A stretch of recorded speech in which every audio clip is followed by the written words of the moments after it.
It's a never-ending energy. Like, whoa, I know you don't want no enemies. I know they hate you, look that beautiful right next to me. What is up, crew? We just finished off Record of Ragnarok chapter 77.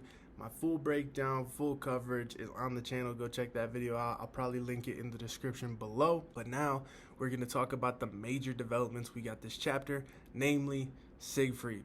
So of course, if you guys did not know, we got the reveal on his character design, and just like always, it's another fire design. He looks like a beast, he looks like a fighter, so it leads me to believe he will be fighting in some capacity, and I got a new theory on where I think he's going. That being said, what was revealed about Siegfried? Number one, we found out that he is a demigod. This is important because according to the leaker, he's the only demigod that's being held captive as a prisoner in Tartarus. Yes, he's in Tartarus in a maximum security cell where they're treating him pretty harshly. He's basically in a state of constant crucifixion. There's torture devices all around the ground, but nonetheless, he's enduring it. It doesn't seem like he's shaken by the pain, or we don't even know if he's feeling the pain because he's not giving us any reaction. We saw him have a full-on conversation with the guards and a monologue to himself about the state of Ragnarok, which leads us to the next plot point. He is indeed the love of Brunhilde, which means that they are staying true to some of the lore regarding Siegfried. See, in the lore, him and Hilda are lovers and are subsequently punished by the gods.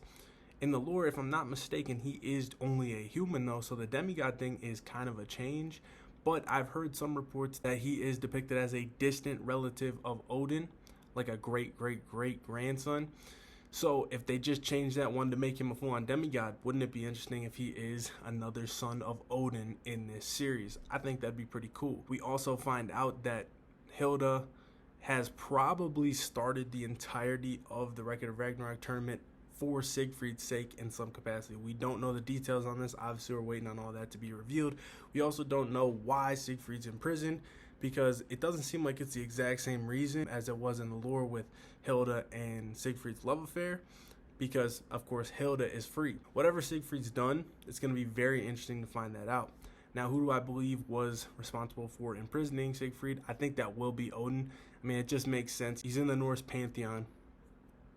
Odin obviously is the leader, the chief of that pantheon, and it is a prison for the gods. They mentioned that he's the only demigod there. It only makes sense that the chief god of that pantheon would have been the one to sentence him to his imprisonment. Now, the state of his imprisonment and the fact that he's in Tartarus just keeps elevating the hype of Siegfried even more so. What do I think is going to happen with him? So as I mentioned before, I do think he is going to fight.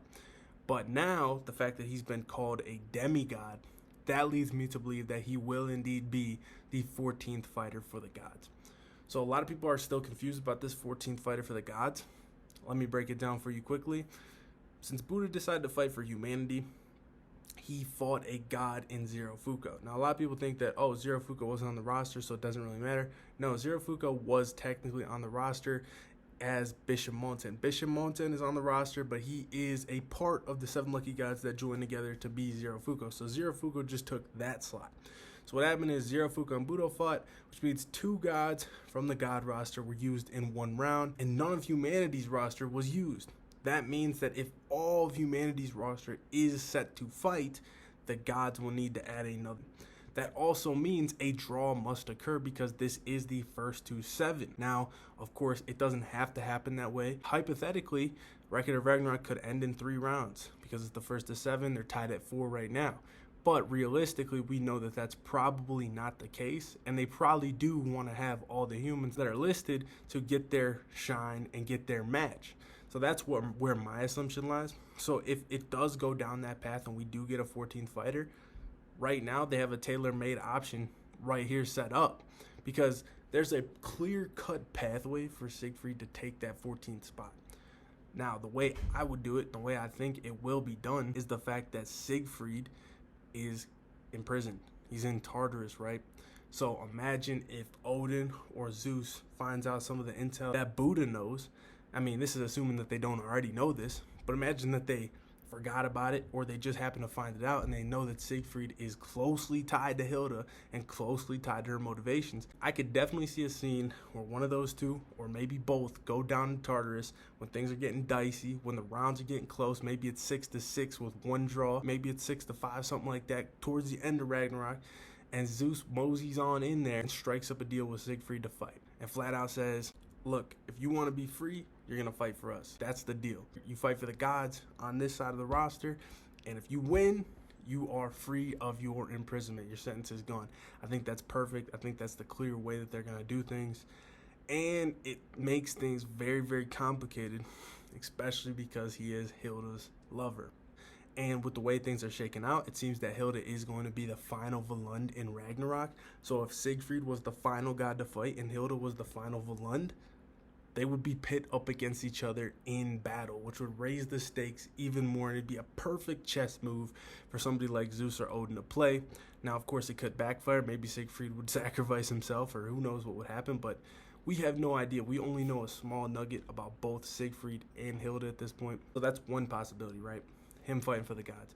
Now, there is a small chance that he could still fight for humanity, but like I said, that would mean that not only would all humanity be able to fight, but one of them would have to be replaced by Siegfried too. Now, there is a small pathway I could see for that to happen, that being through Kentoki. Why do I mention Kentoki? Well, if you remember, Buddha sent Kentoki to find out about Siegfried. We have no idea if the intel Buddha just got was from Kentoki or if this was prior knowledge he already had.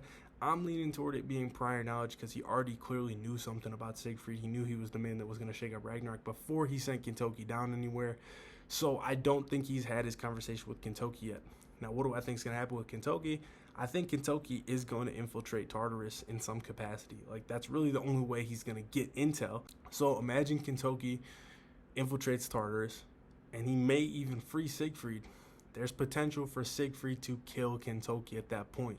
Then it would open up the slot. Siegfried could slide in his spot and potentially still Volund with Hilda, although he doesn't really need a Volund since he's already a demigod, has god power.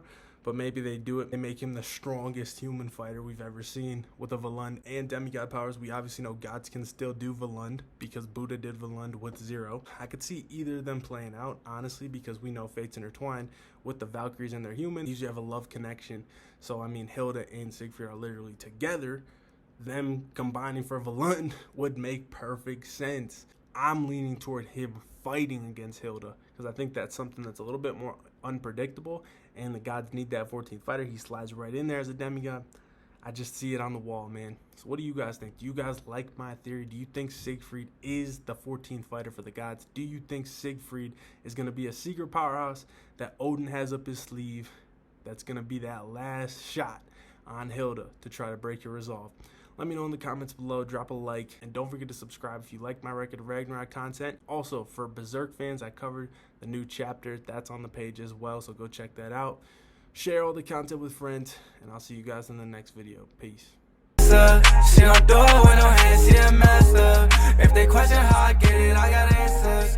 Like, well, she got me tripping like